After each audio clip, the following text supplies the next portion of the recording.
Hello everyone, magandang araw. Musta kayong lahat? Ayan guys, for today's video, nagluluto ako ng sinigang. Ang ano ko na sinigang guys, ano siya, isda na tangigi, tapos sinaluan ko na rin ng shrimp. So, ayan, ito may may radish. Lagyan ko ng radish. So, ayan, try ko lang na maluto yung radish. Tapos, ilagay ko ito ang ating mamasita sinigang. Hot. Pero hindi ko lagyan ng marami kasi hindi ako kumakain ng maanghang. Baka masobrang anghang.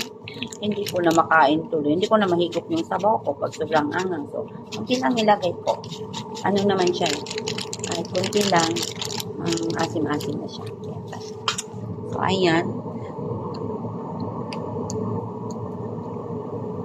Ayan lang natin siya. Mikos-mikos lang. So, lagay natin yung talong natin mamaya. Tama lang. So, ayan guys, takpan muna natin para maluto yung ating radish. Tsaka ilagay na natin yung ating cabbage at talong. Chopping. Ayan. Lagay na natin ang ating sitaw. Talong. Cabbage.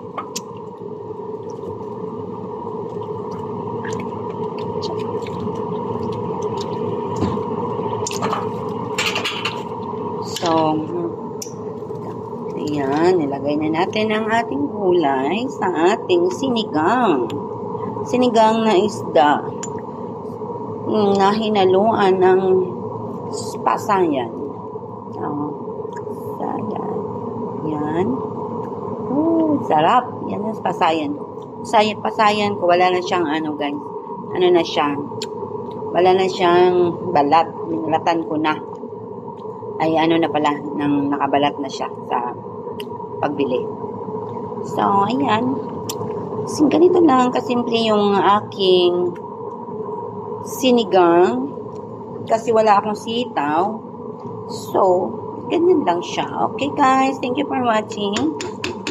Kunting sandali na lang ay maluluto na ito. So, bye-bye. Thank you for watching. Have a nice day. God bless us all.